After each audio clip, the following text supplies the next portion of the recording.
Welcome everybody to 52 Living Ideas. Today I am broadcasting from a different place, my niece's place, so it's delightful.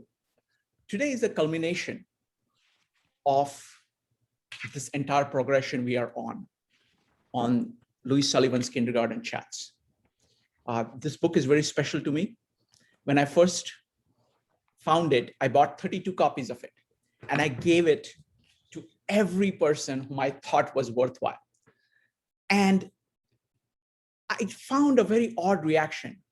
1/3 of the people came back saying, thank you, this just transformed my life. 1/3 of said was, oh, that's interesting. And 1/3 of people said, why did you give me this? What is he saying? What's this about? Okay, so I got very impatient. And what I did was that I rewrote the whole book, or I edited it, transformed it to make it more accessible. Okay, so what I want to do today, there are many people here who are new to Louis Sullivan. So what I want to do is I want to first read out a passage, a detailed passage, to give you a flavor of how Louis Sullivan thinks. The theme here is that Louis Sullivan is doing a graduate seminar. A person, an architect who has finished school, has come to him to actually learn architecture. And what Louis Sullivan has done is that he has first done the unlearning, made sure that everything that he thought of that was not correct, he's gotten rid of. And now he's talking about how do you actually create things, okay? So I'm going to read out this passage. This is a back and forth between the student and Louis Sullivan. So the student asks, why do you do this? To help you make of yourself an interpreter, a poet. And why should I be a poet? In order that you may evince power of interpretation and extol poetry in your useful art. And how can I express poetry in my art? As one expresses poetry in anything, by first living it. For poetry is life. To express life, we must know life and understand it in its bearings. To know the simplicity of all life, we must grasp its complexity. We must view it from many angles, envisage its many moods and seeming contrarieties. And to know its complexity, we must grasp with all the power of understanding its deep down simplicity. To know the soul, we must arouse the soul, liberate it, and let it face the open and move in the open until it knows no fear. Nature is ever the background across which man moves as in a drama. So I have taken you to nature to show you how our moods parallel her moods, how her problems parallel our problems, to make plain to you what man may read in nature's book, to the end that her processes may be our processes, that we may absorb somewhat of her fertility of recourse, her admirable logic, her progression from function into form, her fluency, her lyric quality, her poetic finalities. You can see the parallels between this and Tao Te Ching. It's about nature and yourself and the correspondence between that and acting with nature. Should man do less in satisfying his utilitarian needs than nature? It is the function of the poet in whatever walk of life to regard these things, to make them his own, to express them in his work, whatever those works, whatever his special activities may be. He cannot express whatever your walk in life unless you have a system of expression. And you cannot have a system of expression unless you have a prior system of cognate thinking and feeling. And you cannot have a system of thinking and feeling unless you have a basic system of living. When all is said and done, the great masterpiece or the little masterpiece, whatever its kind, is but the condensed expression of such philosophy as is held by the worker who creates it. It stands for his views, his more or less ripened, organized or rounded views of nature, of man as an entity in nature, of his fellow men, of his views and convictions concerning the human mind, the human heart and soul, and progress and destiny of the race. In short, his philosophy of life. To assume that man may create a great work without in his own way having held a communion with the flow of life, without having in his own way contemplated humanity, would be to express crudely what is crudely thought. To fancy languorously that a man may create a great work by simply reproducing a Greek temple or any past vital work is an example in such crude vacuity of thinking, indeed a misapplication of the very notion of thinking. It is simply minus thinking. A great work is always a great individual expression, the expression of a single thought, a single mood, born of contemplative, active, clear-sighted, creative mind. For a great work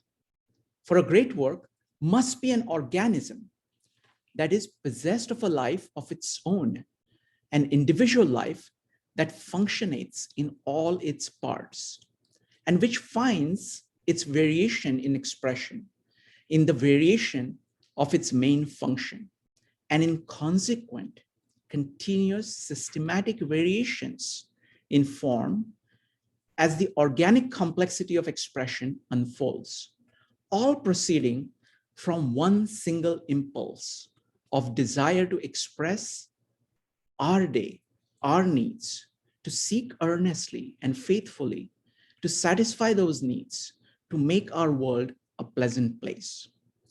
Do not mistake my meaning, nor my attitude towards great works of men of the past.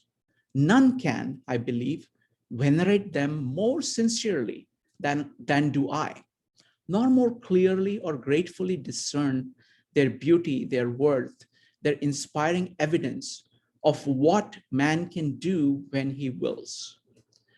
But such appraisal, such enthusiasm would go to naught, were I to stultify both myself and them by denying them their privacy.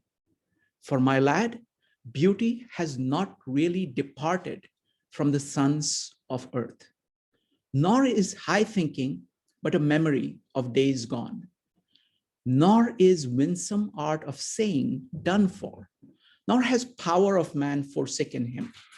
If he has lost them on his way, he has but to call to them. They will answer and come gladly. His spirit will revive. So with that, we're going to start the meetup. We're going to start with Sherri. We're going to have Sherri, then Maritza, Rob, Joia, and Rupali talk about their take on these chapters on poetry, art of expression, and creative impulse. The theme is art of expression. And after which we will do Q&A. So with that, let me hand it over to Sherri. Sherri. Hi, everyone. I'm glad to know that we've got some new people here today. That's lovely. Shrikant read a number of the sections I was going to read, but let me just pull out a couple of little details, and then I'm going to take us on a tour of some buildings in Chicago. So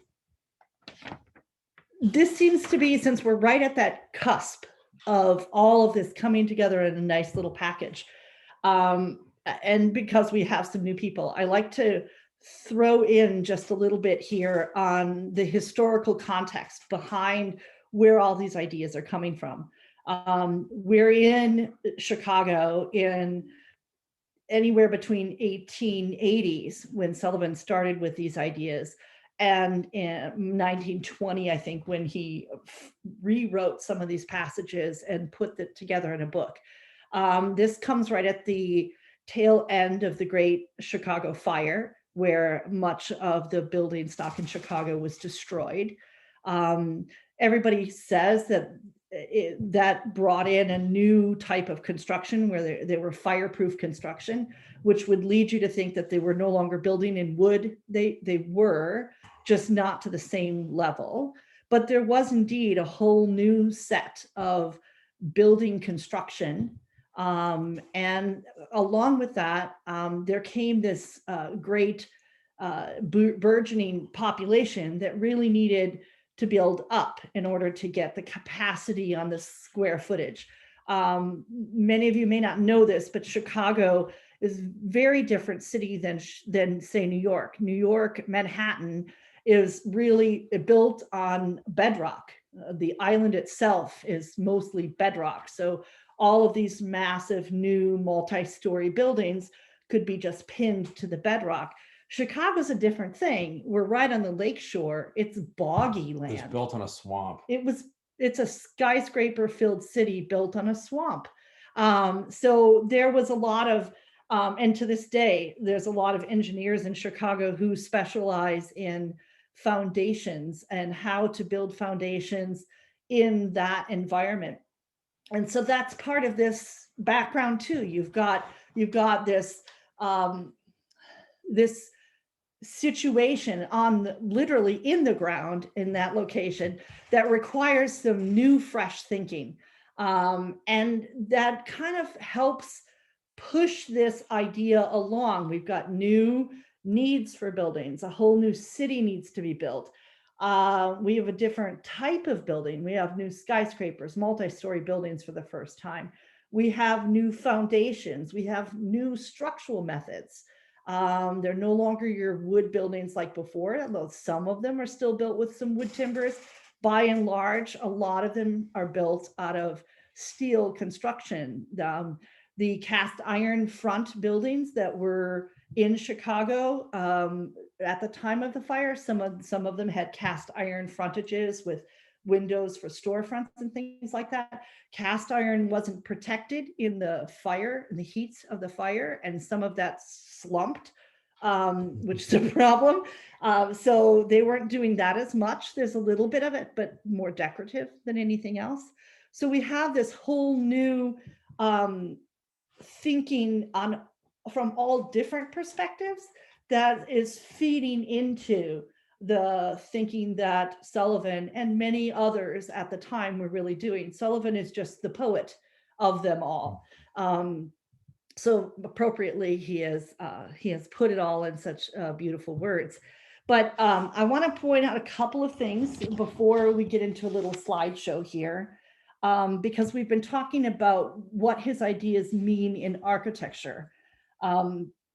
So he says here in this first chapter we're reading on poetry, when all is said and done, the great masterpieces or the little masterpieces, whatever its kind, is a condensed expression of such philosophy as is held by the worker who creates it. It is his philosophy of life. So many previous chapters, in case the others have missed this, he's been talking about how every architect needs to have their own expression. They can't take from past expression, and that each one, even if we have the same building form and very similar function, say we're in an office tower, multi-story office building, we have the same function, we have the same structure, they should still have individual form that's flourishing from that individuality that's coming from the structure and from the function, but it's still individual to the person who did the designing.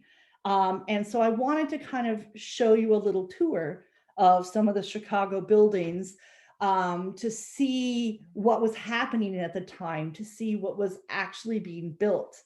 So I'm going to read a couple more sections here before we get to that, because he's talking about here, the work must be an organism. It must be possessed of a life of its own, an individual life that functionates in all of its parts. That it is its variations and expression in the variation of its main function, and in the consequent continuous systematic variation in form as the organic complexity of expression unfolds. Remember, in previous chapters, he's talked about how much variation we have in nature of the form of a tree. There is almost infinite variation. And then he says here that we do this to seek earnestly and faithfully to satisfy those needs and to make our world a pleasant place. He goes on then to talk about an art of an expression must flow from that inner reservoir. It must be gathered and stored force seeking an outlet. It's not a garment that's something to be worn or not worn. It's an inseparable form. It's a symbol of that life. And then it springs from that life and its needs. Inasmuch as these general principles are universal and proceed from life, they are at, and he's talking here to the student, they are at your disposal to apply to your own instinctive way with intelligence and feeling. Every problem contains and suggests its own solution. So he says, don't waste time looking anywhere else for it. It's in the mental attitude. In this mood of understanding lies the technical beginning of the art of expression. So I wanted to pull up a slideshow here, and I had a trouble trying to figure out what to include because there was so much to include. So I gathered together a group of, well, it was supposed to be 10, but it turned into 11 buildings to show you. And then I was trying to decide, should I, to kind of illustrate the individuality of this kind of new building that's happening. And I could have gone, you're going to pull it up while you pull it up while I do this. I could have gone all across the world with these buildings. But there was just so many things to pick from. So I decided to stick just in Chicago, and in fact, just in the loop. Just in the loop. Don't look at the first picture, Rob. You didn't go to, oh, don't look, anybody. Nope, sneak peeks. Okay. And then I decided, okay, if I've got this group of buildings and I'm just keeping to the loop of Chicago, I could show them to you by architects so that you could see the sort of art of expression from this firm or this designer, this architect, and from this one and from that one. And that was one way I could have organized it, but it seemed more interesting to me to show it to you in chronological form. So I've got a group of 10 and then a bonus picture at the end of some of the buildings in Chicago, similar functions in most cases, from a time period of the time when Sullivan was writing this essay series and then when it was published. And so we've got a 30-year period here, and just the loop, for anybody who is familiar with what that area is in Chicago, a small central portion of Chicago. So we're going to start here with a drawing, an engineering drawing from William LeBaron Jenney. He is, I know that we talked about Sullivan as the father of the skyscraper. He's really more the poetic father of the skyscraper. William LeBaron Jenney was an engineer and an architect, and his part of this, he was one of Sullivan's colleagues. His part of this burgeoning building in Chicago of new skyscrapers was the engineering side of it, the steel structure, the fireproof building. And so this is a detail. You can see all the details of what parts are cast iron and how the front part, the exterior of the building is attached to the internal structure. And this is a detail for the first building I'll show you, which here, this is called the first Leiter building, Leiter. And this was done by William LeBaron-Jenney in 1879. So remember how Sullivan's talking about you should let your building be what it's supposed to be, that it should, its form should follow its function. So, and part of that also means that you're able to understand visually by looking at the building, you're able to see the structure. And so you can tell from the corners and these major vertical members, and then the floor structures, that is your steel structure. It's behind a cladding, yes, but you can see the structure of the building. And what this allowed them to do was build these much big, massive window openings between the steel columns and between floor to floor, which of course was a massive improvement over what had been done before. So this one here is the Leiter building. The second one here is, this is William LeBaron-Jenney. So this is the engineer. This is the one who designs the steel. So you can almost see these floor structures. They almost look like steel beams. You see that little shadow line at the top, just below the windows? It almost looks like you're seeing the steel structure, because of course, that's the man. That is William LeBaron-Jenney. So we're going to take a next step here to Sullivan. And this is the auditorium building. This is a mixed use building. So you can see you've got one structure. You can literally see what part is what by the way it is treated. You can see the very first level is not office, it's like storefront space, and their office spaces above. And once again, you can see the structure by these very strong vertical columns that are broken into individual smaller portions of windows. They're sort of fill-in windows. This is the auditorium building is 1886. So we're, what are we, like 8 years later? Mm-hmm. And this is Adler and Sullivan, one of their first big, massive buildings together. I also chose this photo. Oh yeah, and Rob chose this photo because it's really fun it's not all of my photos are old historic photos, but it's really fun so you can understand where we're coming from. This is what this city looked like when this building was built. And notice how massively huge this is. It's a massive building. And what's in the streets? Horse and carriage. So that you can, this is when the elevator was a brand new thing.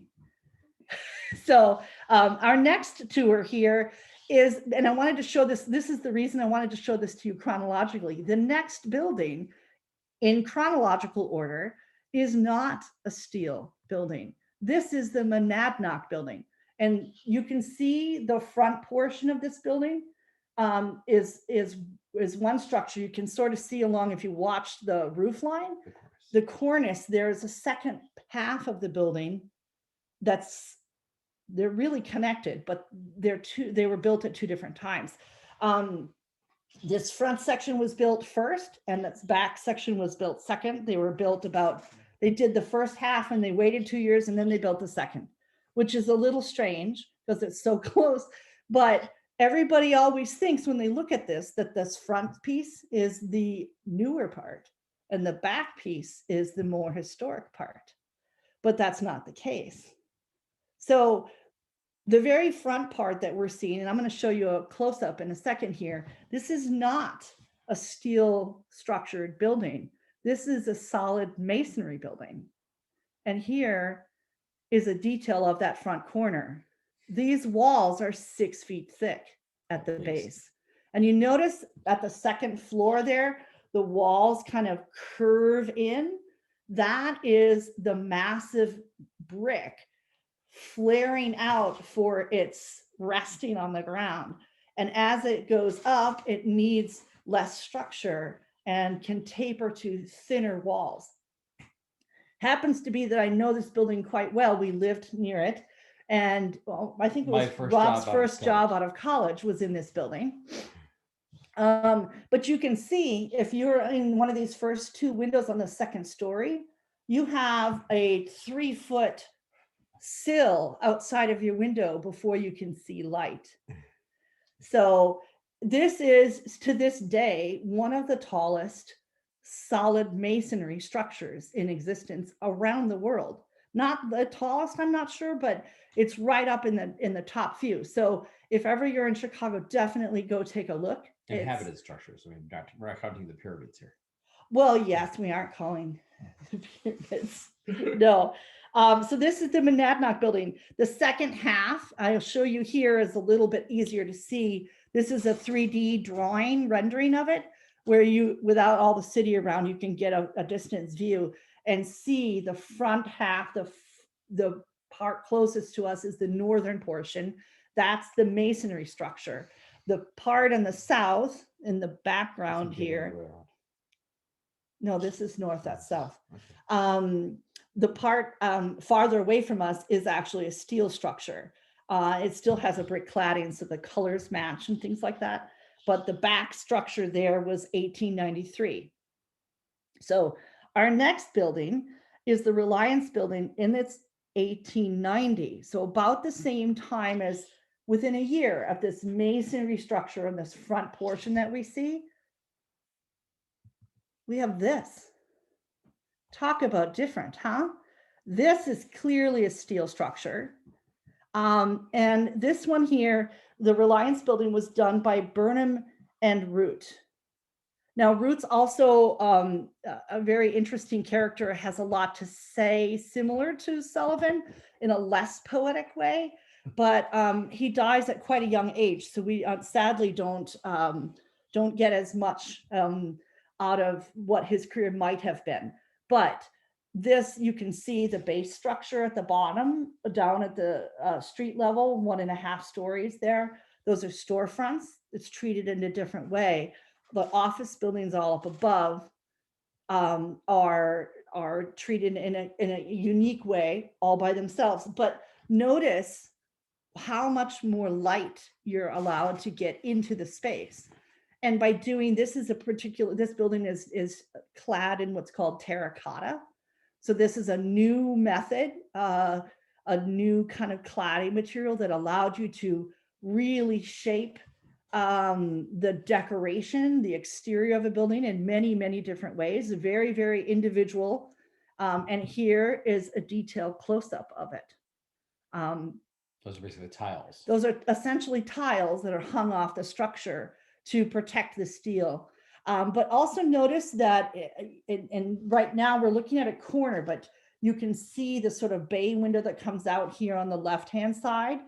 By putting these little bay windows out, this is again part of the function. You wanted to maximize the amount of light inside of the space. So by baying out your windows, you are allowed more view, more airflow, and more light coming into the building. And then on top of it, when you do it in something like this, compared to the Monadnock Building, they're literally built a year apart from one another and amazingly individual. So our next building is the second lighter building. This is also William LeBaron Jenney, but this one now we're at 1891. And again, we're seeing that first floor, it's a city street. We've got it treated a different way because it's a different function. And as we go up, we're seeing a different structure. Again, you're able to very clearly see the vertical structural columns and divide it out. Now, again, Jenney is the engineer, so he really has a very clean aesthetic. He's showing you, most important in his mind, how is the structure. So you get this very spare building with very clear delineation of the structure. It's almost like the poetry to him is this how the building stands up. So for another change, here we're going to go to the Fisher Building. This is 1896, just 4 years later. This is another one of those. You can see the building on the left, slightly shorter. That was 1896. The building addition, the additional, what is it, 3 bays and a little bit taller on the right, that was built a few years later. There was so much going on that they did this a lot. They would build a building and then they 2 or 3, 4 or 5 years later, they'd tack a whole bunch more onto the side. So, and sometimes they totally change structure. So here too, we're getting very much a steel structural frame. This one was an architect named Weber, and the construction company is Burnham and Company. So you have, again, a different structure on the bottom, which we're kind of blocked out by our cars and bus stop in front of us. But you can see we've got something that happens on the first 1 or 2 floors that's a different function. And then the stack of the floors that have the same function all the way up. In this particular case, and do I have a picture of close up? I don't think I have a picture. This is a fun building to go see in person because they decided to play with the idea of Fisher, the last name. So you have aquatic forms, shells as part of your decoration, and some little gargoyles and things. So somebody was having a little bit of fun. This is a little bit more in a Gothic look. Then we have the Carson Peary Scott building, which is now the Sullivan Center. This is a picture just recently. Actually, they're not quite done over here on the left of the restoration. And we've talked about this one several times before. You can see the structure in this big, broad, wide Chicago window, as they call it, usually a center glass and then 2 operable windows on the sides. And Sullivan has taken his poetry to the nth degree on these first 2 stories, where down here in bronze is this completely organic twining plant formation, all like frozen in bronze.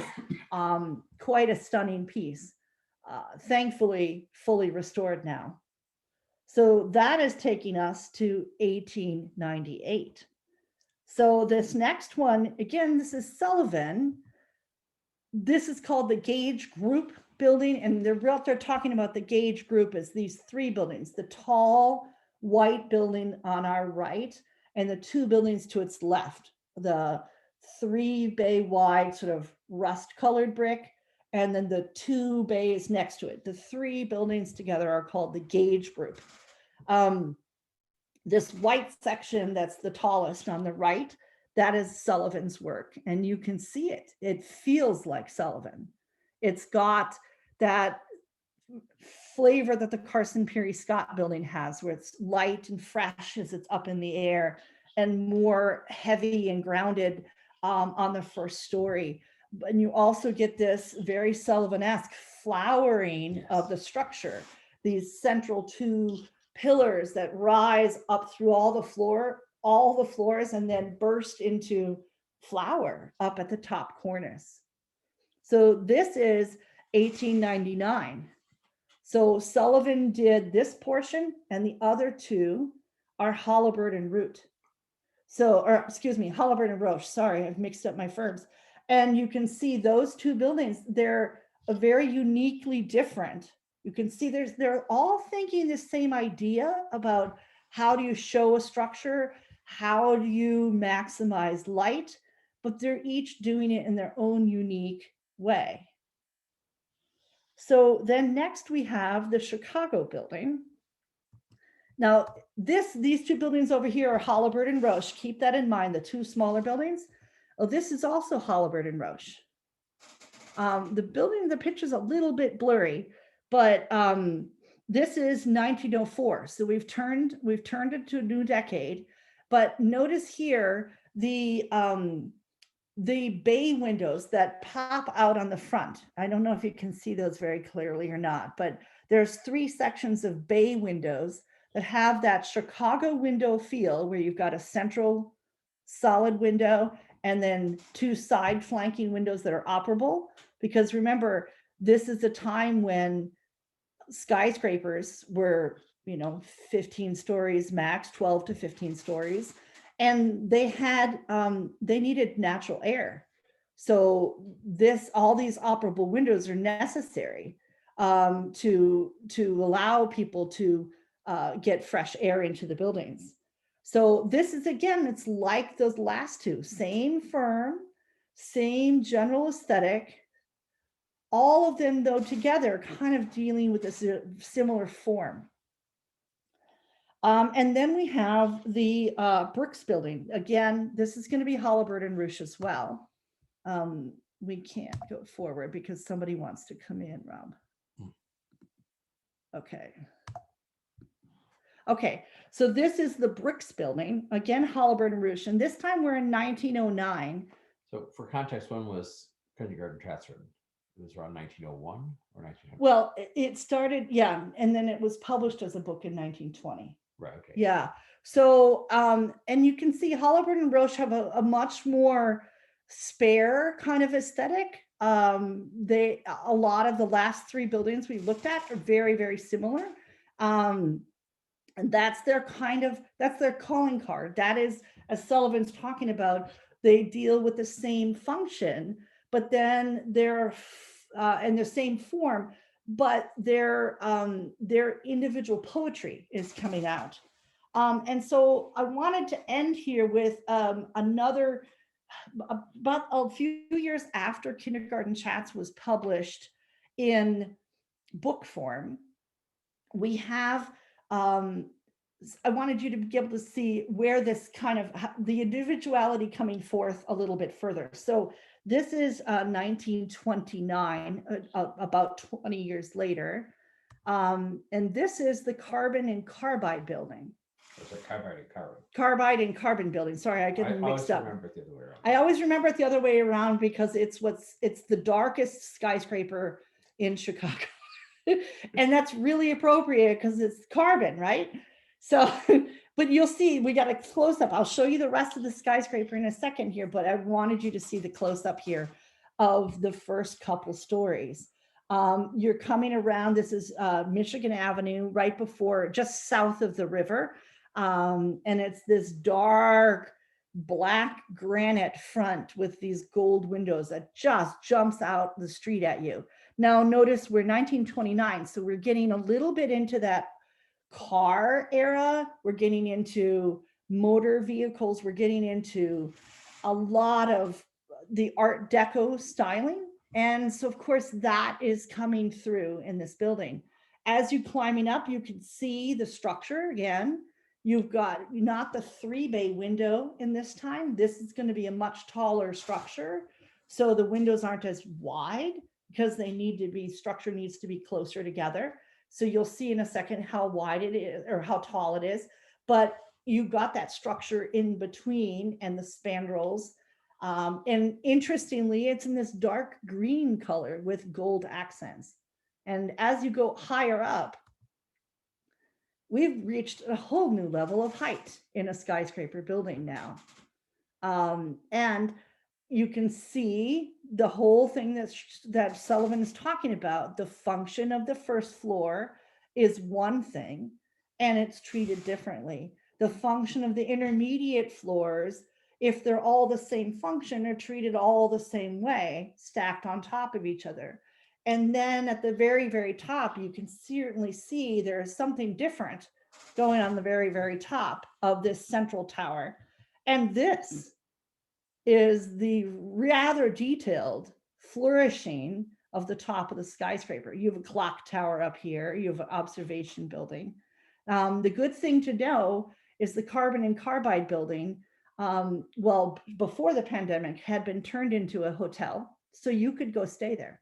And the hotel showed closed down during the pandemic, but it's supposedly reopening this spring under new ownership. So if you decide to go check out this place, here is your hotel lobby. And your rather flourishing details of your brass, shiny brass, or gold gilt elevator corridors.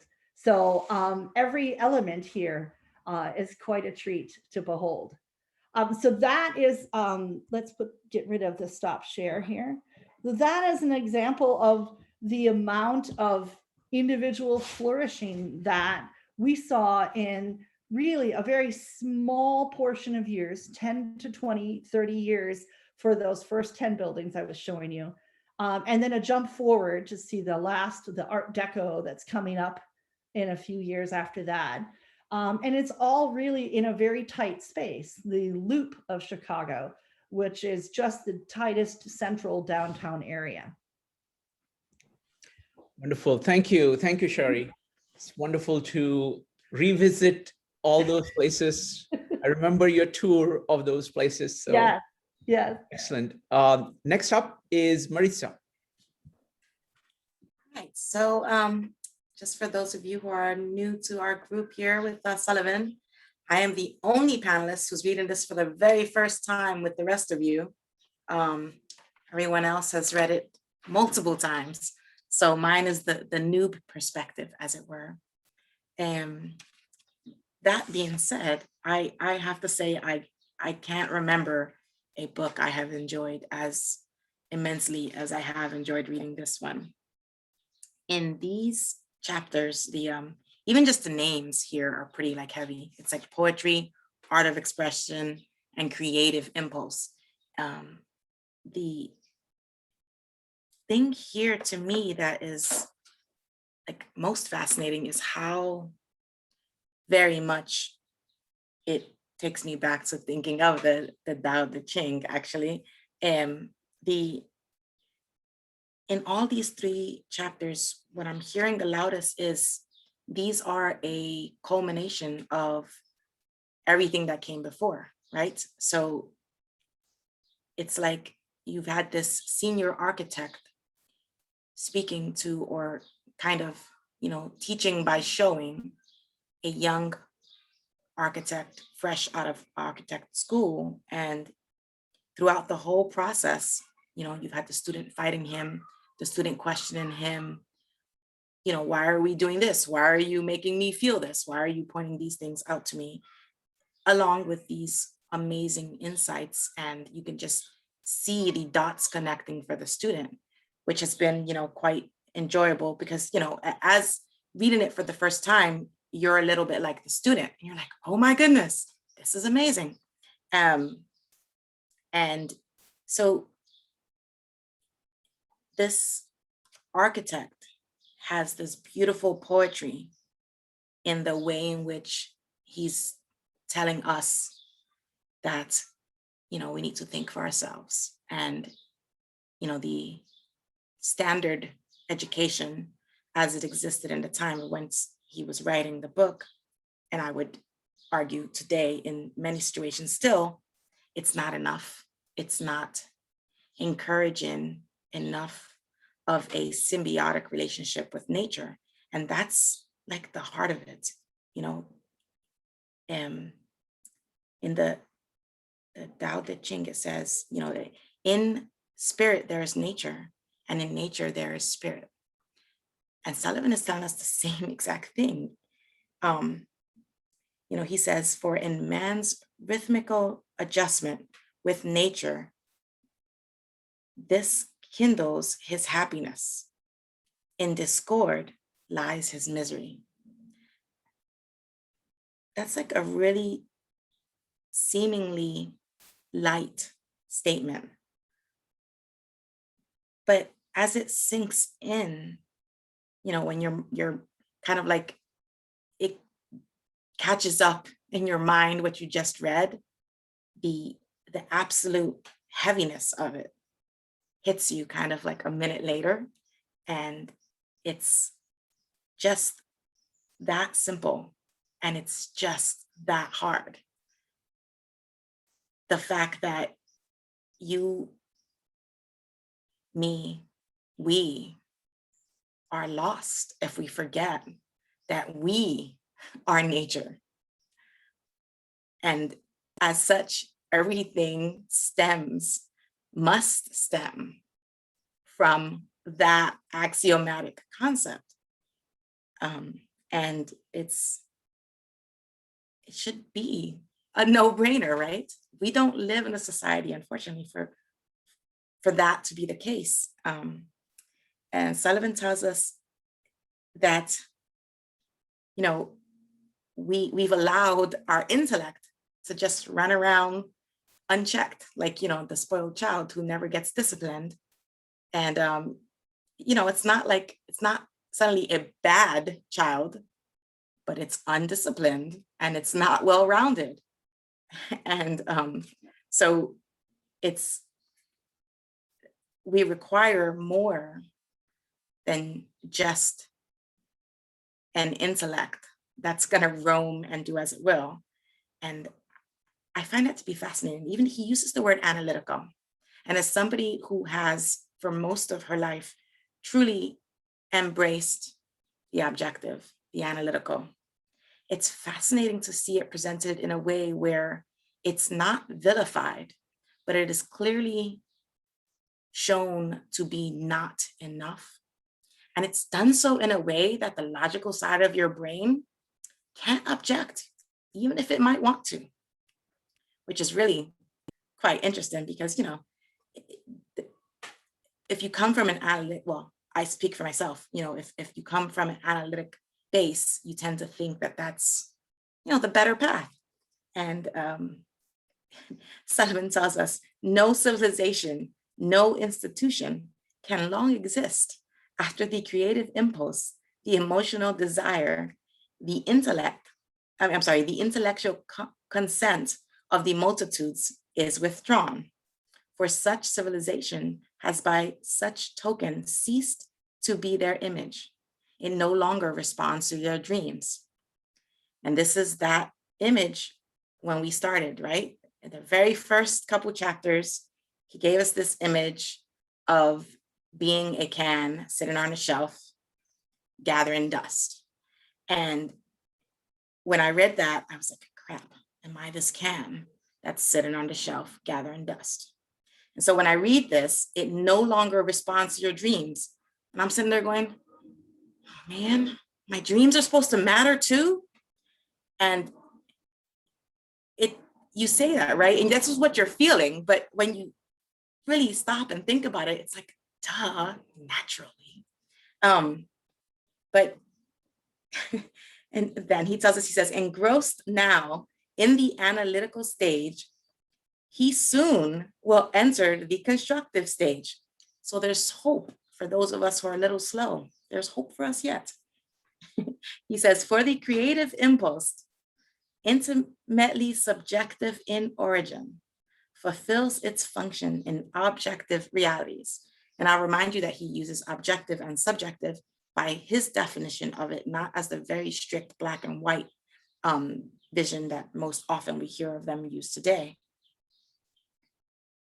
It is indissoluble, I can't even say that word, indissolvable, a part of the larger undertaking, and in our application thereto of an analytical creative impulse phasing into a synthetic, constructive, creative impulse. And here we are doing our special work in connection with the greatest adventure the spirit of man ever has entered. Well, that's certainly something that I want. I'm going to run towards that, please, yes. And he's saying to us that this is not going to be done through your intellect. You can't get there through the one-sided channel. We require to be more than just two-dimensional. We need to be more well-rounded, and the only way there is to not fear that which, sorry guys, I live in a city and it's loud, to not fear that which does spur the creative. Like, you know, he says you have to be a poet, you have to be a creator, you have to be all of these different components merged into one. And that's, again, it's that easy and it's that hard, right? It's that simple, it's that complex. So let your art be of, for, and by this new creative impulse of our day, that it may in due time put forth true images of man's free spirit. And in my walk-ins with all of you here and in some other forums, I'm learning that it's about the balance, the harmony between ourselves and of nature. And he says somewhere earlier here also, I don't remember which section exactly, but he talks about the internal versus the external. And I really think that that's super instrumental as well, in that we externalize so many of those things which really have no business being externalized, and vice versa. We watched a really short video where there was a master of the Tao who explained to us some of the characters, and he explained that the different components tell us, it's the way oneself to go, to move, to act. And then this master said, what does this mean? He says, the Tao is not far from you. Tao is within you. The way is not far from you. The way is within you. And Sullivan is saying that creative impulse, it's not far from you. The creative, it's within you. And that is all I have to say on this. Thank you, guys. Wonderful, wonderful, Maritza. That's fantastic. As always, it's. I also have to note that I just got out of the city for the first time, and I was in the train, and I noticed trees. And it was a completely different metaphysical experience of this entire line of trees. I was, to be fair, I was half asleep. I'd gotten up early in the morning. I just opened my eyes, and there is this huge line of green things going by. So you will. I thought you will enjoy that. This is my kind of return to nature in some ways. Thank you, Maritza. Next up is Rob. There you go. You're gonna have to start going out into nature and acting like, talking like the student here when he goes out on his trips into nature. I'm expecting much poetry from you, Sherri. All right. Now, so I know we have some people here who are coming to this from the Tao Te Ching, but we also have people who are coming to this from the previous thing we did before, meetups we did before this on Ayn Rand and the Romantic Manifesto. And I don't know, it seems to be somewhat different sources, but my encounter with the Tao Te Ching was back from years and years ago, back when sort of the Alan Watts era, when the only people really interested in that sort of thing were hippies. So it probably colored the interpretations a bit. At any rate, I wanted to talk about I talked last week about the fact that Sullivan seemed to be edging towards this idea of sense of life that we talked about in the Romantic Manifesto. And here in this first chapter, he actually does get pretty much all the way to it. And so I'm going to read, I'm the third person to read this section, but I think it's so important. We need to make sure read it again and talk a little bit about it. And that is that when all is said and done, the great masterpiece or the little masterpiece, whatever of its kind, is but the condensed expression of such philosophy as is held by the worker who creates it. It stands for his views, his more or less ripened, organized, and rounded views of nature, of man as an entity in nature, of his fellow men, of the infinite pervading and guiding spirit, of his views and convictions concerning the human mind, the human heart and soul, and the progress and destiny of the race. In short, his philosophy of life. Now he goes on to say, these views, such philosophy, may not be expressed categorically as in a catechism, but they are of the initial determining impulse of such works. So he's basically saying this is not just something that it may not be expressed explicitly in words, like a catechism is a recitation of certain beliefs, but that it is nevertheless, even if it's unstated, it's the guiding impulse. And he says, indeed, a great work, whatever its kind, is scarcely conceivable, which is not the expression of the philosophy of life held by its creator. So that's a very similar idea from the Romantic Manifesto, which comes later from somebody who read this. So we know that's at least in part where she was getting it from. Now, the thing that I wanted to talk more about, though, was at this end, this chapter about how every problem contains its own solution, and the error of looking outside of the problem for the solution. And I think I can see how that applies for architecture with him, is the idea that given the solution of building a particular building with a particular building method in its particular time and place and all the requirements that it has, in Chicago in 1880, with steel construction, given the needs of the town, the idea of going outside of saying, well, let's look at a Roman temple. It seems so irrelevant. So like, how can you go so far outside the problem looking for the solution? And so part of what he means by going outside of the problem for the solution is the idea of, and he talks about it as, it is always fatal to a solution to approach a problem with a preconception or fixed attitude of mind. Mm-hmm. So it's the idea that you have a bunch of solutions over here to other problems that you have fixed in your mind as, oh, well, this is the way things are done. And you approach the new problem with all that baggage from other things, and you just bring there and you assume that these must be the things that apply here. Let's slap some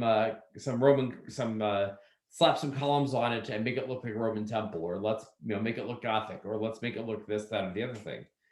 And instead, he's saying you're what you're doing is you're going outside of the problem for the solution to it, and so you're not really solving the problem. You're actually coming up with something that is. He has some great lines about that in here, about how empty that all seems once you realize how you could look at the problem from the inside.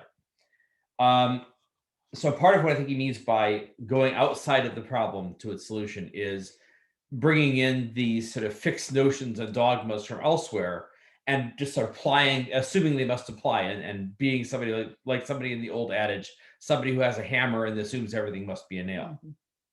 You have solutions, prefixed and preset solutions from elsewhere, and you're assuming that because you have these solutions, they must be the solution to every problem must require that as a solution. But the more fascinating part even was his talking.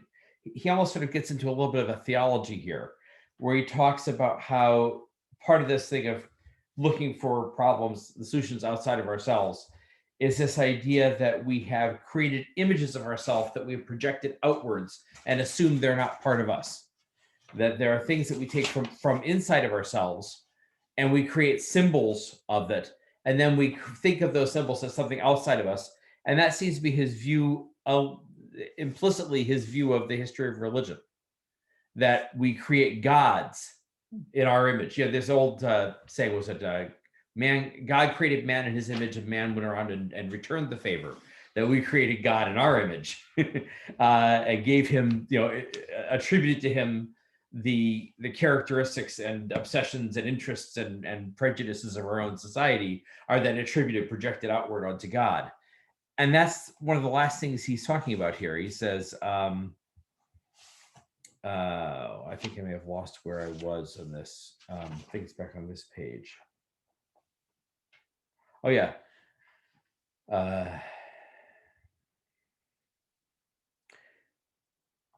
This mental attitude accounts accurately for the phenomenon that man projected out of himself that vast, somber, and inexorable image of himself, which he has called fate.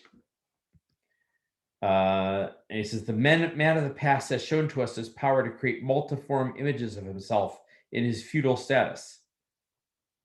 Yet he did not know, though doubtless he may have felt, that these many things he created, these many systems he created, the many gods he created, were but sublime projections of himself unto the outer world. And basically what he seems to be proposing here at the end is that we get around that stage of development by recognizing that these powers and visions that we've created, that we've attributed to be something outside of ourselves, are really just the powers that are in ourselves, and recognizing that and embracing that as something, basically that God is not something out there external, that the God or the divine or the spiritual aspect of life is actually something here within ourselves, and embracing it as our power that comes from inside of mankind, and basically finding the solution for the problems of human life within the powers of man. And I think that's one of the most interesting ideas and broadest ideas that he comes up with here. Wow, wonderful, Rob. I want to spend a minute or two on this idea of each problem contains its own solution, because when you first hear it, that's actually a stunning statement, right? I mean, what he's saying is that it's all there, it's there in the problem itself. Okay, and the first idea, and I also like the students thing, is you just assume that when you make a statement that is obvious, but no, it's not obvious to me at all how this is so. And this is, if you get this point, I think it's a huge thing from Sullivan. The way I see it is that, what is he contrasting this to? Problem contains its own solution versus what? What people go for, as Rob was saying, they go for preconceived notions, preconceived ideas. They go for wishes. They wish that were the solution.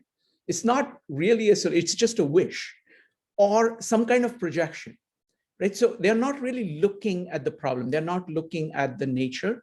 They are just coming from their own mind. They're coming up something, he calls it figments. And then they're claiming, they're saying, okay, now this must be the solution. That's the hammer. Okay. So what's the alternative to that? What is he proposing? He's saying you actually have to look at the problem itself. And in the process of seeing the limits of the problem, the crucial idea I find is that of limits. When you see what actually are the limits here, and as you discover the limits, you will kind of begin to see the shape of the solution. So it's the intermediate concept between problem contains its own solution and the solution is this iterative and patient process of actually discovering natural limits. Again, connecting with Taoism, it's all about listening to nature instead of going with your preconceived ideas. You're carefully listening to nature, trying to see where the limits are, and then you're acting along those lines. And that is an effective way of acting. So that's how I see it. But thank you, Rob. And I really like the point about the religion. I think that's very, very deep point. Thank you. Next up is going to be Joia. Thank you. So people who've been here before know that I love to approach this work from my background as someone who's studied literature and writes. And so I want to start even by taking us to where we are here in the story of Kindergarten Chats, and maybe just to catch up some of the people who haven't been here before. As Sherri pointed out, that what we've had here has been the development of the student through several conversations, and we've had these key moments where we've gone to nature. So first we had a moment where the student went out to nature and there was the summer storm, and we learned that the storm itself was both the actual physical storm in nature and also a metaphor for a ferment that was happening within the student. And then we experienced the glory of autumn, and then right before where we're starting here today, we had a chapter all about winter and the night and despair of winter. And that's where we're picking up here. And I love how this starts out where the student, I feel, is even very much like my favorite kinds of 4-year-olds, just asking why did you lead me into that winter night? Why did you appeal so despairingly to the infinite? And I wanted to point out here, I even love Sullivan's response to that, why we need to confront the more difficult or unpleasant or negative aspects of experience of nature, where he says, to show you the unhappy limitations and the far off boundaries of the soul, to show you at once man's solitude and his power, to try your soul, to test your strength, to fortify your courage. So that these dark winter nights are just this opportunity for us to grow, to become stronger, to become more courageous. And then the student asks again, why? Why did you make all of this? And then Shrikant pointed out this line, to help you make of yourself an interpreter, a poet. And so if you know anything about Louis Sullivan, even the people who are here for the first time, what you probably know is that famous line about form follows function. And one of the things we learned in a previous chapter, Sullivan's view about the function of an architect. He describes that the function is to interpret and initiate. And we saw there too that there was this synonymous function between the architect and the poet, and I'm going to say really all human beings, that Sullivan is calling all of us to have this creative expression in our lives. And that's really what's going to be coming forward in these chapters here. So even though this chapter is called on poetry, and maybe you don't think of yourself as a poet, perhaps Sullivan is going to challenge and encourage you to think of yourself in that way, to be a poet and an interpreter. And then you may be wondering, like the student here, well, why should I be a poet? And Sullivan's answer, in order that you may evince power of interpretation and extol poetry in your useful art. And the student says, how can I express poetry in my art? And Sullivan says, as one expresses poetry in anything, by first living it. For poetry is life. To express life, we must know life and understand it in its bearings. To know the simplicity of all life, we must grasp its complexity. We must view it from many angles, envision its many moods and seeming contrarieties. And to know its complexity, we must grasp with all the power of understanding its deep down simplicity. And this to me is one of my favorite lessons here from Sullivan, this combination, this integration of the complexity and the simplicity. And to me, this is, I hear what he's saying, what going to nature is all about. Because on the one hand, it's incredibly complex, all the variety and how it works. And I mean, even now in the 21st century, we've only, I think, begun to scratch the surface of understanding biology and understanding how nature works. It's incredibly complex. And at the same time, it's incredibly simple. I think what Sullivan would say, it's really just all about the seed. Remember the seed. And the seed that is going to have that will and impulse to grow and flourish, that's what life is all about. The seed that's going to find its own path, its own powers to grow and flourish. And as Maritza pointed out, that this is nature and we ourselves are a part of nature. And Sullivan then is going to call us to create our own works with this view of nature, to find the seed, to find what are the powers that are contained within that seed and how does it flourish. It is perhaps as simple as that, but to get to that simplicity, we have to get through so much complexity.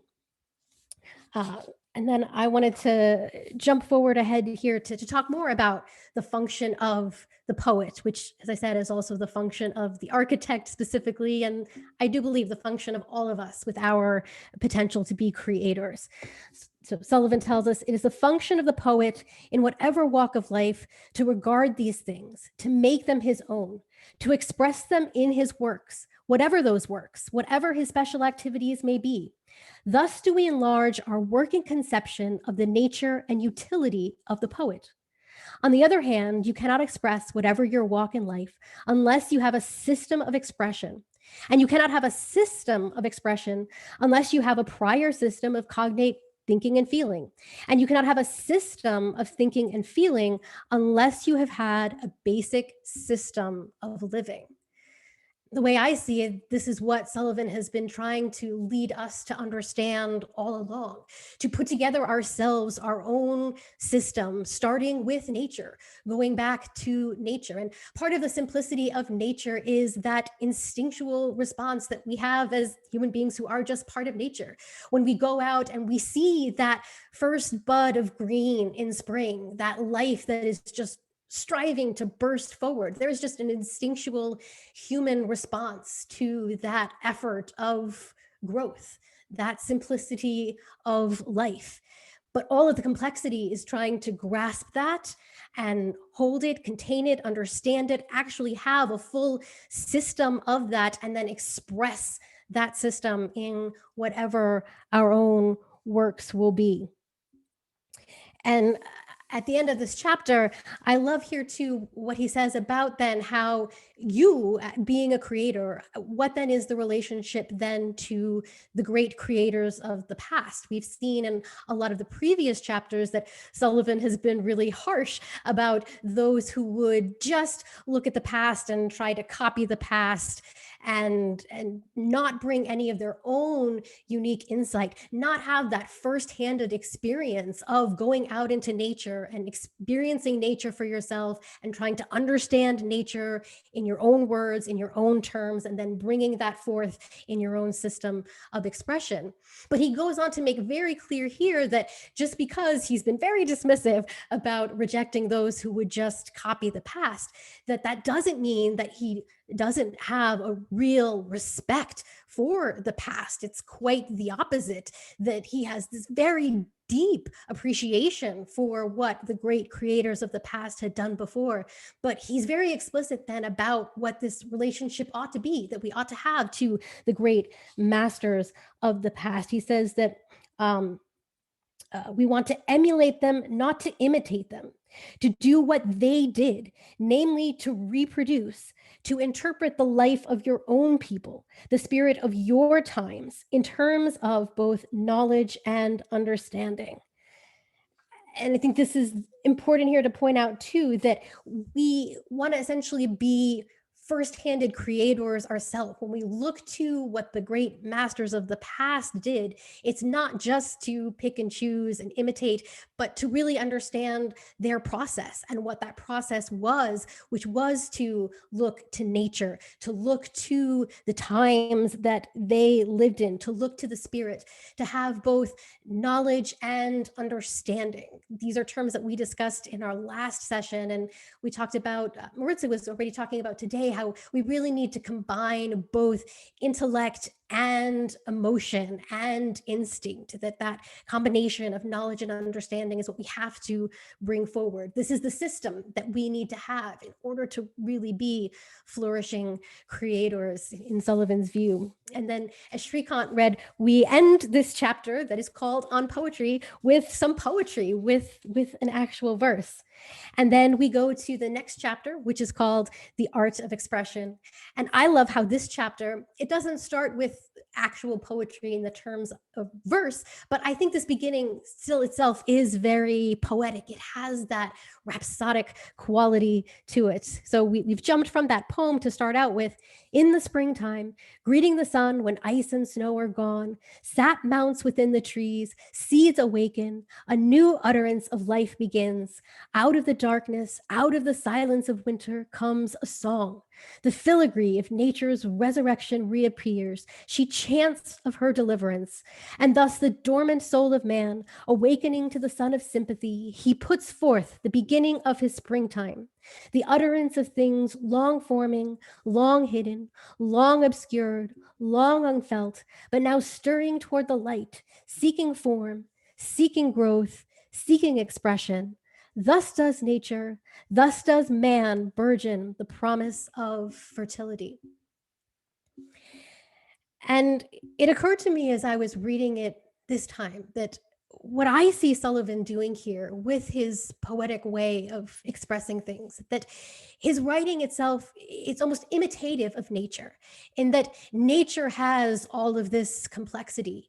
And by adding these poetic strains to his writing, he's giving his writing itself that same complexity. But ideally, we can start to also relate to it with that simplicity. There's such an emotion that's added to it through all the poetry that you hear the words and you can begin to respond with just that first instinctual, emotional, simple response. But yet there is so much complexity to peel forth. I'm one of the people who has read this work multiple times, and I will continue to be reading this book multiple times because every time I come back to it, there's more to discover in all the complexity in spite of the simplicity at the very core.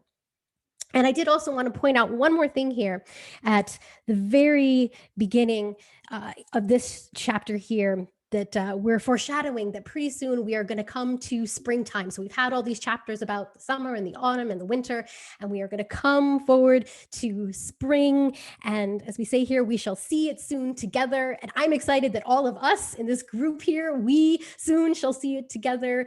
Sullivan's view of springtime, and it's going to be perfect that it's going to happen next week. It's going to be in springtime. So couldn't even get much better. And then Sullivan says here, then will my last word be said. And I just want to draw your attention to this so that you pay attention to what is the last word. And I even love this phrase, the last word, because on the one hand, it is sort of a metaphor. We use the last word to mean essentially what is his final statement? What is his final conclusion and thought about this? But the last word also literally is the last final word. We've had a text that is a sequence of words strung one after the other, and eventually we are going to get to the final last word. So I just want all of you to pay attention to what is that last word, because I think it is even going to help us understand what Sullivan is all about in all his simplicity that is within that complexity. But now we go from this poetic opening into this idea of the art of expression, and some of the other presenters have already kind of talked about. We first even get this phrase, the art of expression, with a metaphor that we learn that you can't wear it as a garment that is worn or not worn, that what art of expression is, he says, is inseparable from life. And I love here what he says about the art of expression. It should grow as the body grows and mature as the will evolves. It should evidence human capacity and human possibility. It should open the mind, open the heart to direct impressions at the very beginning. These are to the human what sunlight, soil, and rain are to vegetation.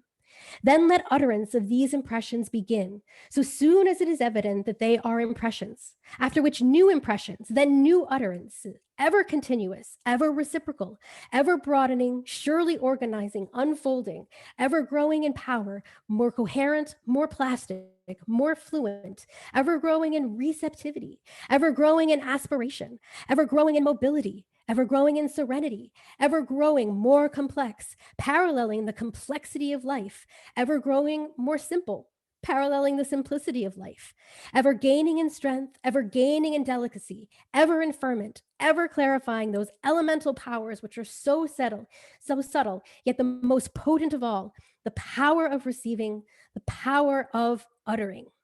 Then in clarity, one may see not merely over the surface of things, but into the being of things, and of man. Then may one express life because he has lived. Then will one's works be poems, for they shall spring from life, its needs, and its desires. And I love what he's saying here about how we have to start with nature, with its needs, its desires. It starts with us being receptive to nature, but there's that power of receiving and then the power of uttering. And that when we're able to connect with nature in this way, to see the ways that it is ever growing, ever changing, and perhaps this is even the connection with I can never pronounce the Tao Te Ching, right? But that's the connection with this idea of there is just this continuous motion and movement and activity. It's always flowing. It's like water. There's this constant movement and activity that we have here, that this is what life is all about. But that when we connect into receiving that nature and we really understand nature and we understand it in our own way, then we are able to then power it forth and have the utterance that comes from us. And we create works that are like poems because they are in this way in tune with nature. And then now we go from here with art of expression of nature to Sullivan's idea of democracy.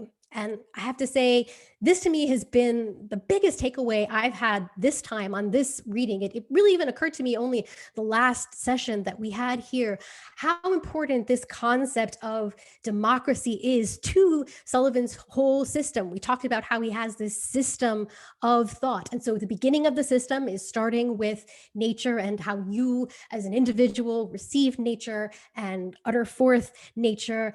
And it's not just you as an individual, it's you as an individual that is part of humanity as a whole. And Sullivan's word for this is democracy. But again, this is one of these words that he uses in a very unique way. The way I see it, he's essentially using democracy to mean free society, what it is when individuals who are themselves free spirits and free creators come together. When each of us as an individual has taken from nature, now how do we come together and create a society that is built on all of these principles? And this, I think, is Sullivan's grand vision where he's really striving to get to. What the art of expression is all about. It's not just the art of expression of you as the individual poet, but as you, the poet architect who is also part of society, who is looking out to nature and also looking out to other people who are of course part of nature, who are looking out to society, that you have to interpret and take in all of what is happening in society of your time. And then that's part of what then you have to bring forward and bring to your own creative work and your own creative expression. And he has this beautiful description then here of what it is that democracy, the free society, is all about. We're going to talk about the function of democracy. He tells us, for it is the function of democracy to liberate, broaden, intensify, and focus every human faculty, to utilize every human power, now unused, abused, or running to waste. This is high democratic efficiency, for democracy in its heart would abolish all human wastages in their tortuous windings, in impasses, in sorrow, in vicious misdirection, expressed in the phantom word, prosperity. It would, in its efficiency, its thoroughgoing knowledge and understanding, establish universal productiveness and racial pose, the first fruits of its vision, of its discovery of man and his powers. Its conception of the art of expression is founded on man's evident spiritual integrity and his high moral power of choice. It proposes to guide him, to organize him in the exercise of his various powers of worker, inquirer, thinker, and dreamer. It proposes that man shall sense himself and realize himself. So we see here, right, that we've started with the powers of nature. And now once we take in and interpret the powers of nature, we start to understand all of the powers of man, man's powers of choice, his powers as a worker, an inquirer, a thinker, a dreamer. And then when we have all of these humans, we have all of these humans, individual humans with these powers, and we all come together. This is the promise of democracy, the promise of our time. And then Sullivan says, with ever accumulating power, it is seeking and will surely find expression in social function and form. It is seeking and will find a consistent, highly diversified, highly organized expression, springing with superb logic from the contained power of its germinal idea. And just to pause there, because we already kind of talked about the idea of the problem contains its solution, that inside the big problem is the seed. And here we have this right here as well, that in this big problem of democracy, it's going to be contained in the germinal idea. The sole social idea that stands for complete sanity. The sole spiritual idea that is worthy of man and his powers. Therefore, the art of developing democracy into a complete, complex, yet simple working civilization is the one great art of expression confronting man today. It is the one art including all arts, all activities, individual and collective. It is in the development of the technique of such art that modern man is to concentrate his thought, bend his faculties, and exercise his superb powers as creator. And it struck me that Sullivan was writing this at the turn of the 20th century, and here we are firmly in the 21st century.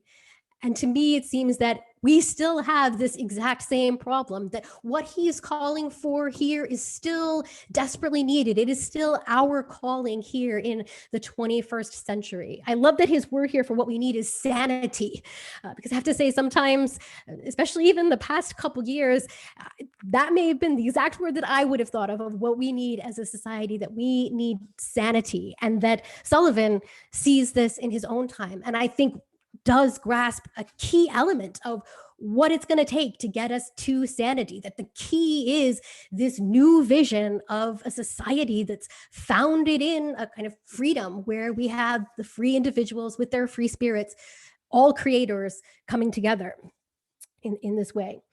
And then just to say a little bit more here about this idea of the art of expression, and how the art of expression really is this grand social project. So he says here that to become a real art of expression for us, it must be inspired by the democratic urge. It must take its vigorous origin in the direct, practical, utilitarian needs, must avail itself of all modern resources. It must first fully satisfy the needs, fully utilize the resources. Then and then only is it justified in entering the realms of sentiment and poetic imagination.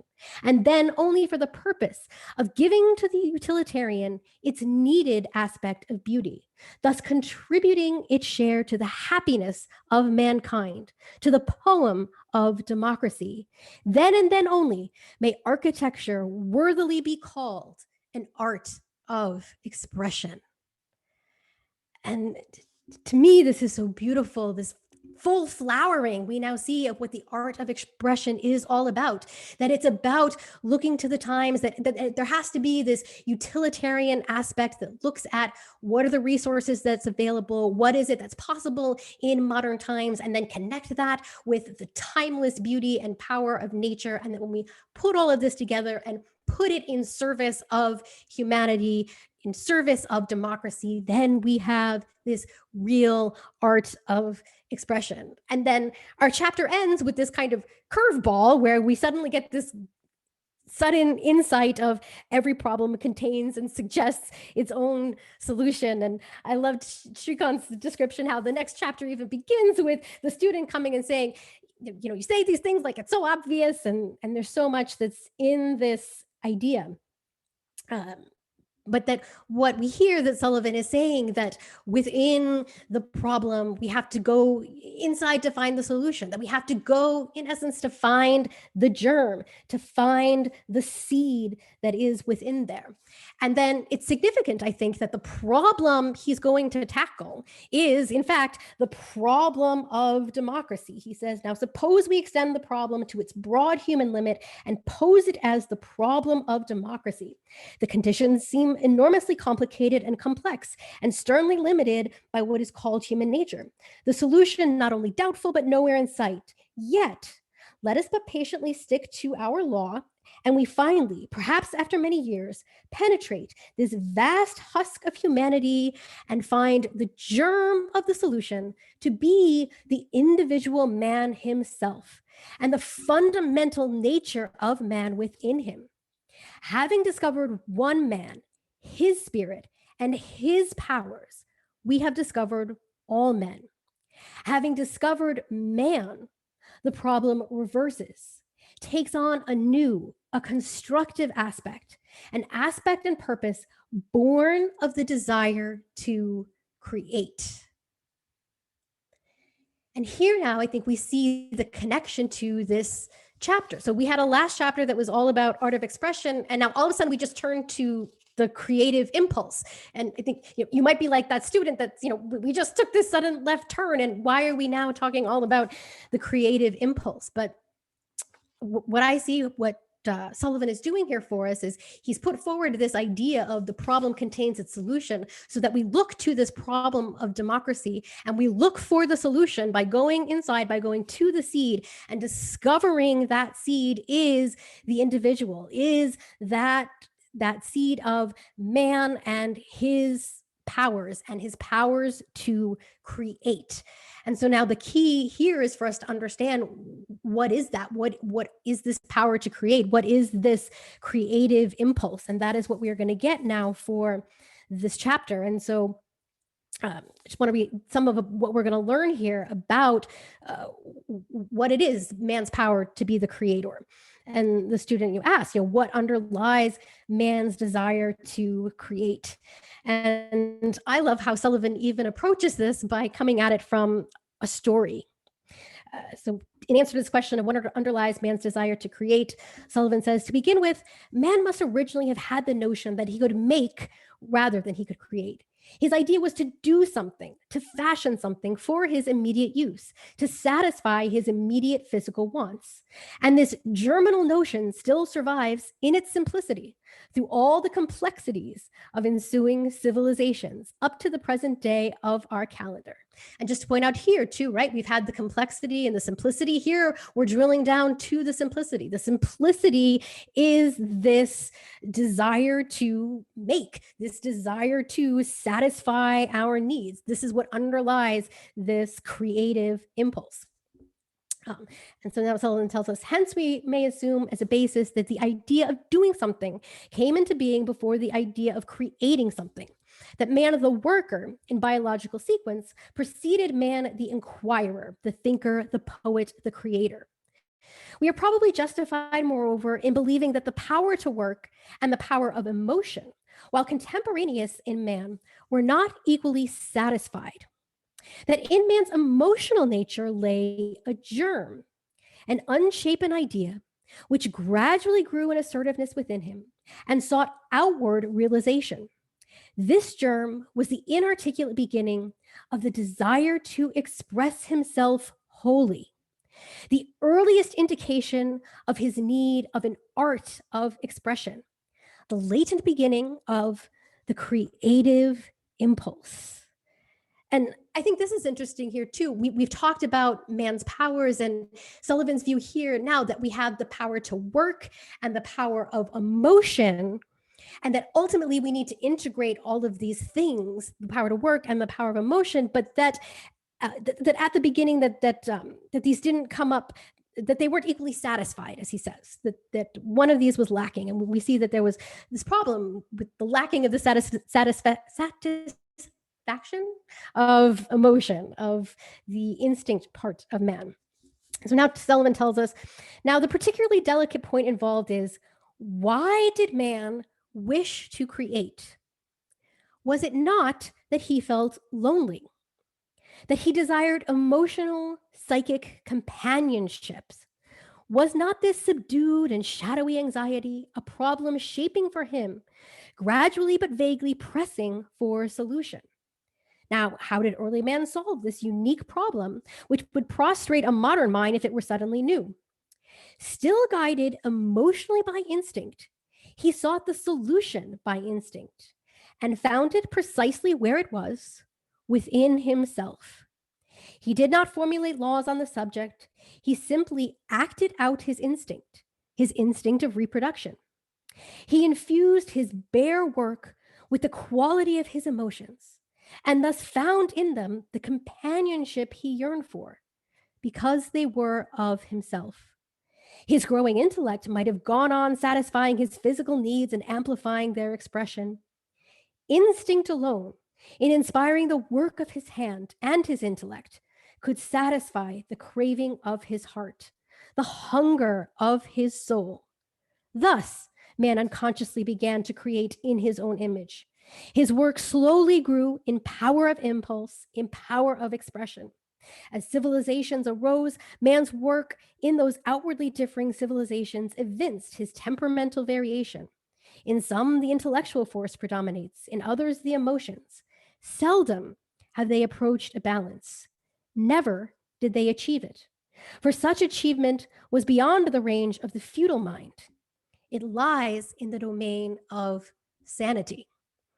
And those who have been on the call before know that when Sullivan talks about democracy, he always contrasts it with feudalism and the feudal mind. And his point here that in the feudal time, you may have had works that satisfied the intellect, and you may have had works that satisfied the emotion, but there was never one that satisfied both. And that this is what we need for our sanity. It was what we needed in Sullivan's day, and I believe still what we need still in our day. And what Sullivan says here about the rise of the modern man, it's a call that he gave out in his own time, but it's a call that I hope we can hear still here in our own time. Sullivan says the old images, the old gods, the old procedures no longer satisfy. Slowly there is awakening and stirring in modern man, a new desire, a vaster creative impulse, a new movement of instinct. This is what makes the aspect of our world today so thrilling, so dramatic, so potent in new solutions, in new creations. The thought of modern man is swiftly shaping itself with self-impelling power upon the new appearing center of gravity within himself, about a new conjunction of intellect and emotion, a new assertion of instinct, a new and concentrated creative impulse, a new desire to see his new self imaged in new institutions, giving him a new satisfaction, a new sense of fulfilled companionship. Engrossed now in the analytical stage, he will soon enter the constructive stage. For the creative impulse, intimately subjective in origin, fulfills its function in objective realities. And as some of the other presenters have pointed out, we have this idea of the analytical, which is the power of differentiation. And now we're going to also have this power of integration, the constructive power when we're going to create. And this is what Sullivan calls for us to do. He says, so let your art be of for and by this new creative impulse of our day, that it may in due time put forth true images of man's free spirit. And that's going to lead us to next time. Wonderful. Thank you, Joia. So I want to comment on one thing, and that is the concept of democracy. Because both in this book and Autobiography of an Idea, he touches upon this concept. It's actually one of his most difficult concepts. He has a whole book called Democracy, A Man's Search, in which he tries to elaborate it, but still it remains a difficult concept. So what is it? What is it? I mean, what he has done is that he has done a fantastic job of looking at an individual person, powers of an individual person. And what he's saying is that man is a social being. So in order to fully flourish, we need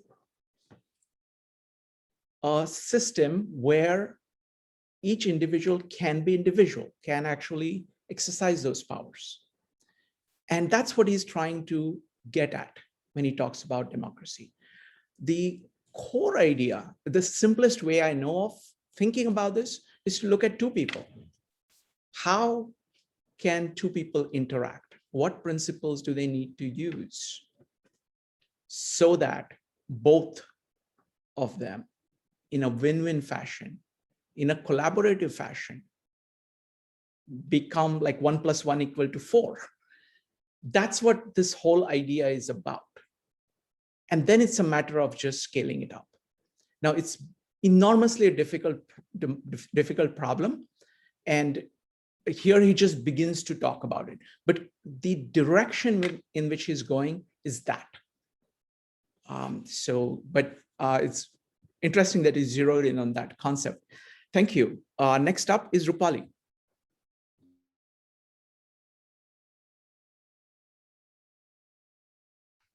Oh, just a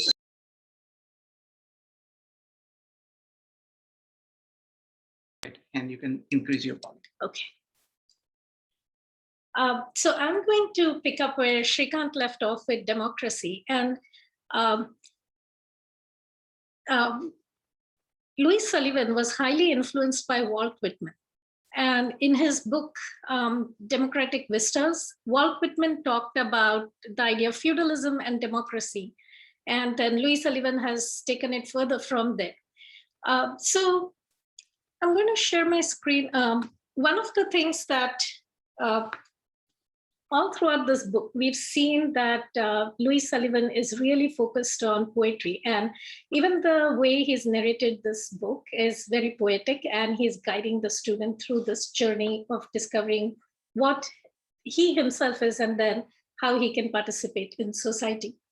So as an educator and an architect, I have talked in the past about education, the aspects of education that Louis Sullivan has mentioned in this book.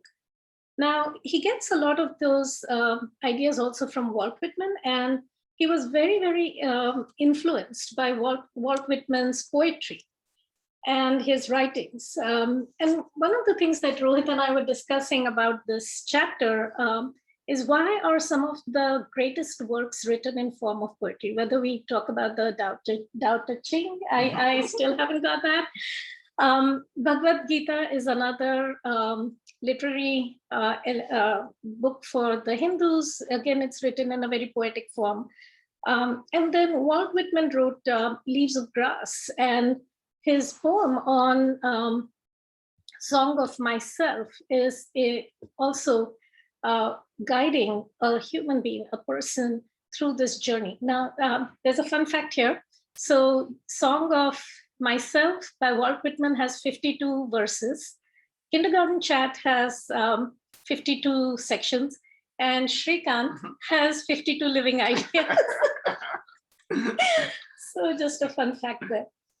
So what does poetry do? It really conveys emotions very effectively. And so having this intellectual journey with the emotional aspect, Louis Sullivan is able to integrate both those elements as he's leading this student to discover himself, within himself, those two elements.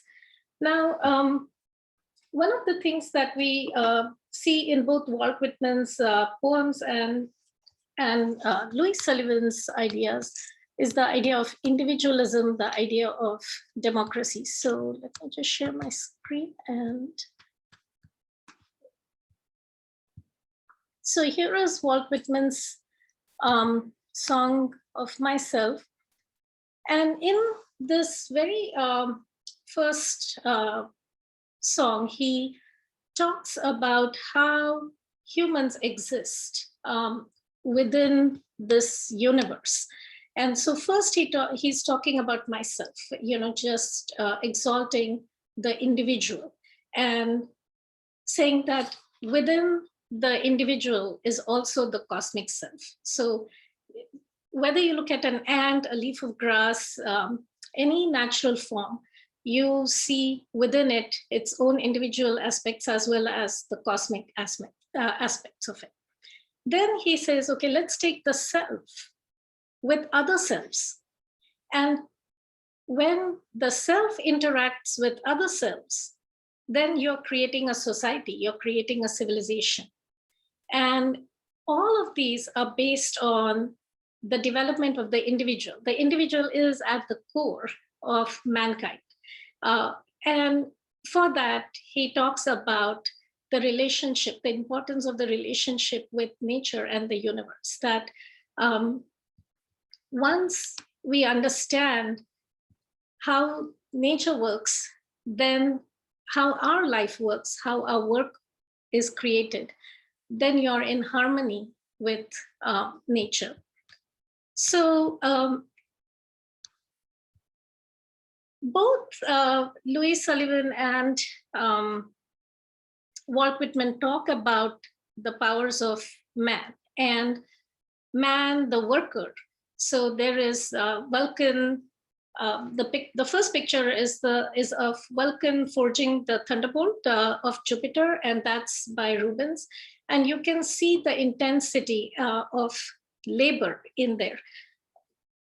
From an educational point of view, I've talked about Maria Montessori and the importance of work. So again, when we are thinking of humans, the desire to work is innate in us. It exists in us.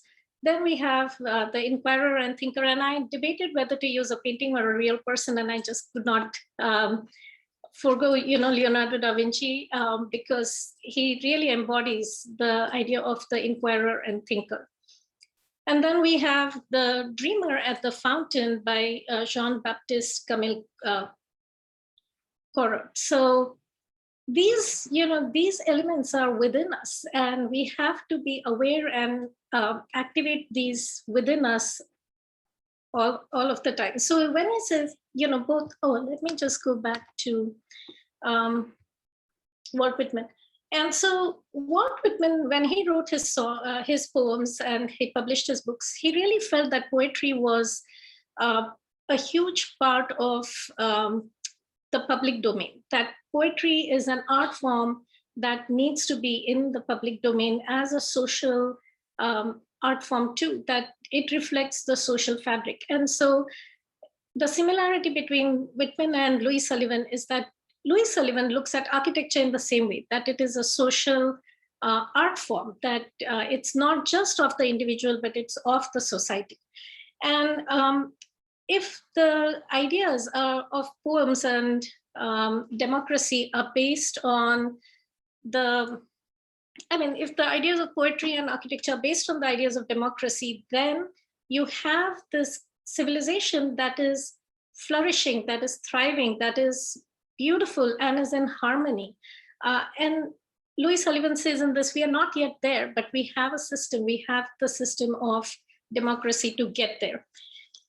In Walt Whitman's poems and in Louis Sullivan's Kindergarten Chats, they're both leading the reader through the, a journey of life and saying, what are things you need to learn as a human being and what education should look like in this journey. So once the humans realize this potential, the power in them of the worker, the thinker, the dreamer, then they can initiate the work within them. They can initiate the activity of creation. So I'd just like to read over here. And so and I think Shrikant and Joia have also read this, but I'm going to read this again. The student says, so why did you do all of this? To help you make of yourself an interpreter, a poet. And why should I be a poet? In order that you may evince power of interpretation and extol poetry in your useful art. And how can I express poetry in my art? As one expresses poetry in anything, by first living it. For poetry is life. To express life, we must know life and understand its bearings. And then he goes on to explain more. But the importance of poetry in Louis Sullivan's life comes from Walt Whitman's ideas.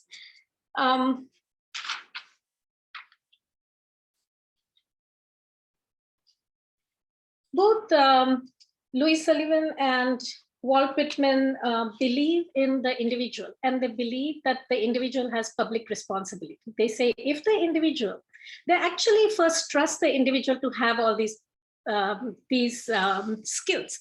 So they're both placing the reader and the audience, the people who are watching the buildings. Louis Sullivan is putting that person and the architect on the same plane. Now, in many cases, that balance was tipped, and the reader or the audience was not considered as intellectual as the creator. But by putting them on the same level, and here's the idea of democracy, that they are both equal, they can both think about it. That's when the whole society can be at a higher level and can have an uplifting experience. And when that doesn't happen, and that's where the feudal thought comes in, that yes, we are living in a society that we call is a democracy, but our thoughts are not democratic. Our thoughts are still feudal. We still have that hierarchy of positions, and we are giving them the permission to say, okay, you know more than I do. And that's where Louis Sullivan is saying, no, all individuals have that. And somewhere he does say it's the common man that can think for himself and has the responsibility to ask, why do we have these structures? So let me say, in the art of expression, I think Rob read this, and I have marked that with Ayn Rand in the parentheses. So its conception of the art of expression is founded on man's evident spiritual integrity and his high moral power of choice. So being able to choose to, not to be told what to do, but to be able to choose is such a huge part of man's individuality. It proposes to guide him, to organize him in the exercise of his various powers of worker, inquirer, thinker, and dreamer. It purposes that man shall sense himself and realize himself. So that's where we are. Now I'm going to go on to architecture and the art of expression. So one of the things that Louis Sullivan states in the chapter on poetry is he says, as an educator, as a teacher, he says, I've striven to round your view of life and will still strive to expand and to round it. To that end, that as your knowledge increases, your power of interpreting, understanding, and expressing may keep pace. And he says, for great work for us must be an organism that is possessed of life of its own, an individual life that functionates in all its parts, which finds its variations in expression in the variations of its main function, and in the consequent continuous systematic variations in form, as the organic complexity of expression unfolds, all proceeding from one single impulse of desire to express our day and our needs, to seek earnestly and faithfully to satisfy those needs, to make our world a pleasant place. And Sherri showed us many pictures of how that individualism happens with form follows function. Now, this is a painting of water lilies by my friend Robbie.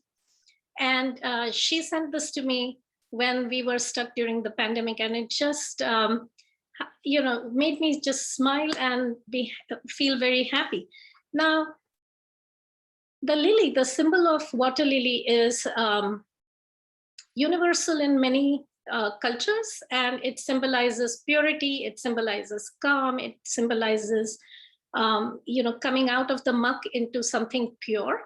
So I'm taking this form to talk about, and then we'll see how it is reflected in architecture. Now, Louis Sullivan says there are three goals of the architect, right? The architect is responsible for the social fabric of society. And in that, the architect needs to respond to the needs of the people of that time.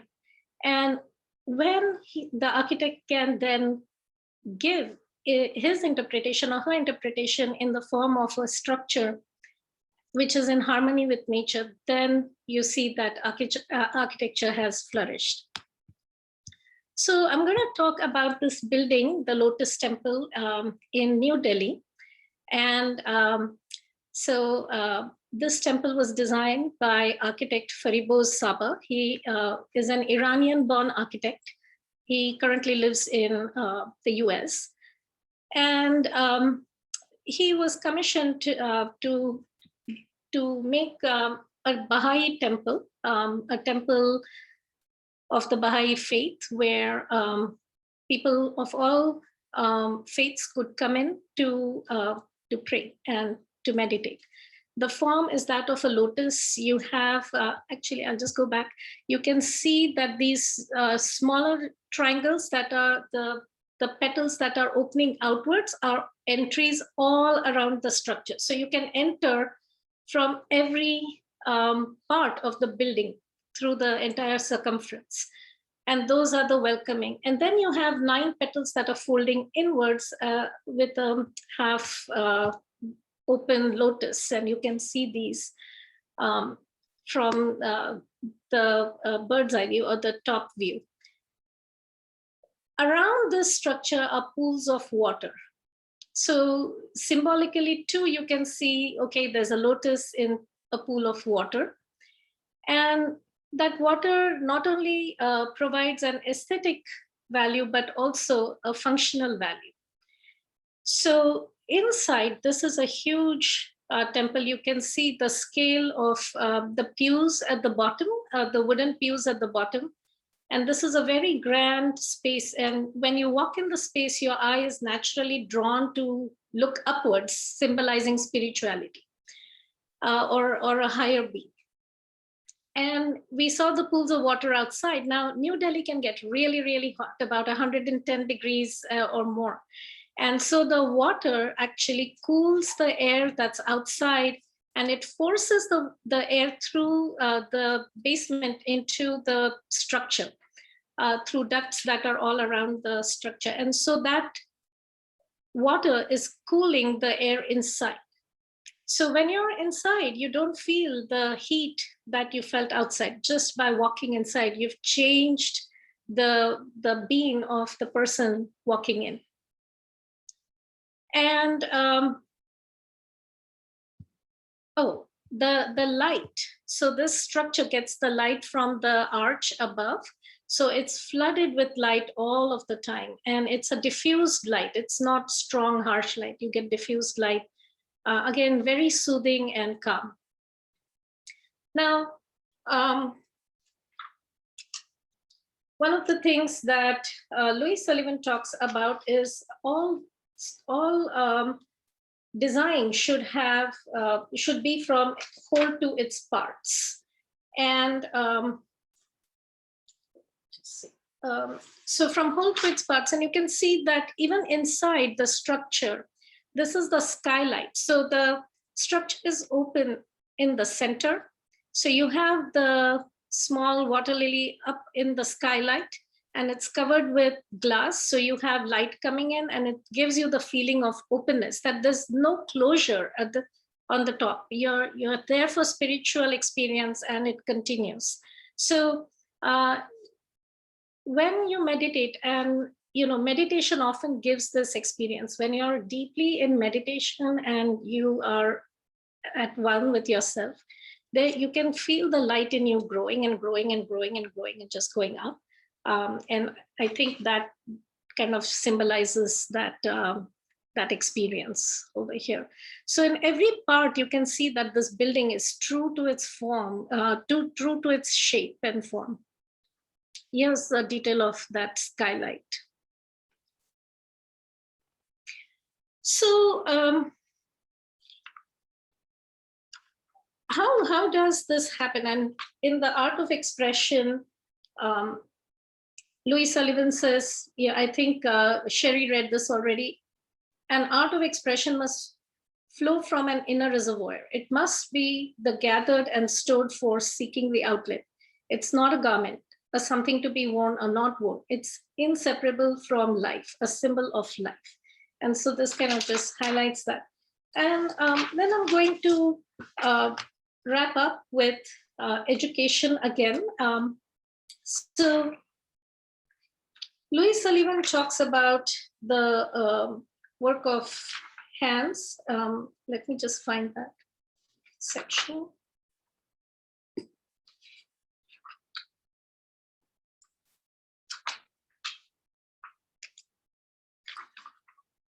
Right here. So when all is said and done, the great masterpiece or the little masterpiece, whatever its kind, but the condensed expression of such philosophy as is held by the worker who creates it. It stands for his views, his more or less ripened, organized and rounded views of nature, of man as an entity in nature, of his fellow men, of an infinite pervading and guiding spirit, of his views and convictions concerning the human mind, the human heart and soul, and the progress and destiny of the race. In short, his philosophy of life. So with that, he also talks about the work of hand. And here I want to talk about Maria Montessori, where she says the hands are the instruments of man's intelligence. And in a Montessori classroom, you can see everything that the child learns, whether it's math, reading, writing, science, history, geography, art, everything is done through hands-on activities. And Louis Sullivan really captures that idea very well, where he says, he infused his bare work with the quality of his emotions and thus found in them the companionship he yearned for, because they were of himself. His growing intellect might have gone on satisfying his physical needs and amplifying their expression. Instinct alone, in inspiring the work of his hand and the intellect, could satisfy the craving of his heart, the hunger of his soul. Thus man unconsciously began to create in his own image. And so here, in Maria Montessori's work, she often talks about the connection between the hand and the brain. And here you can really see that it's not just understanding, okay, why does 2 + 2 make 4, but really understanding the concept behind it, the holding the quantities in your hands, feeling the sensorial aspect. And Louis Sullivan took us through that journey of the sensorial aspect as the very first awakening in our learning. And so with that, I'll wrap up with this paragraph. He urges us to create our own work. And he says, now comes to us a new yearning, a new sense of loneliness, a new anxiety for companionship. The old images, the old gods, the old procedures no longer satisfy. Slowly there's an awakening and stirring in modern man, a new desire, a vaster creative impulse, a new movement of instinct. This is what makes the aspect of our world today so thrilling, so dramatic, so potent in new solutions, in new creations. The thought of modern man is swiftly shaping itself with self-impelling power upon the new appearing center of gravity within him, about a new conjunction of intellect and emotion, a new assertion of instinct, a new and concentrated creative impulse, a new desire to see his new self imaged in new institutions, giving him a new satisfaction, a new sense of fulfilled companionship. So he's now leading us into action. That's the whole purpose of this activity. And as Joia said, we're going to be going out for another outing, for a spring outing. Coincidentally, now many Montessori schools do this, and perhaps Rob and Sherri, your school does it too. We go on a nature outing every year, and the children spend about 5 days out in nature, and we explore nature. So next week, actually, I'm taking my students out in nature. We're going for a sleepaway camp, and I'm going to see what our students feel about it, and I will report that back next week. Wonderful. Can you cut your volume? Yes. Okay. Wonderful. All right. Thank you, Rupali. And Rupali, I thought the Lotus Temple example was just perfect way of illustrating it, because it illustrates it at every level, because these things work at every level. They work from even aerial view.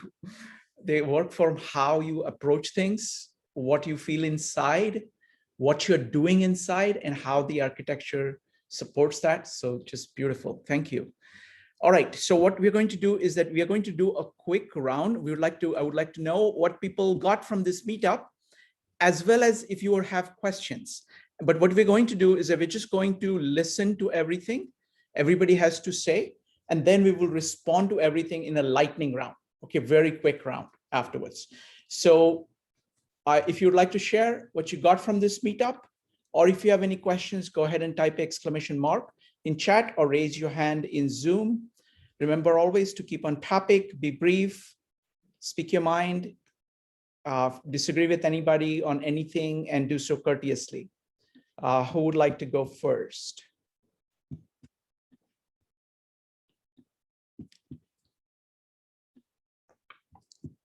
All right, let's see. Anybody? Any questions? Mike, go ahead. I was listening to Mike, all you're these... on mute. I don't know what's happened. Just give me just a second. Yeah. Can you unmute Can you hear me yourself now?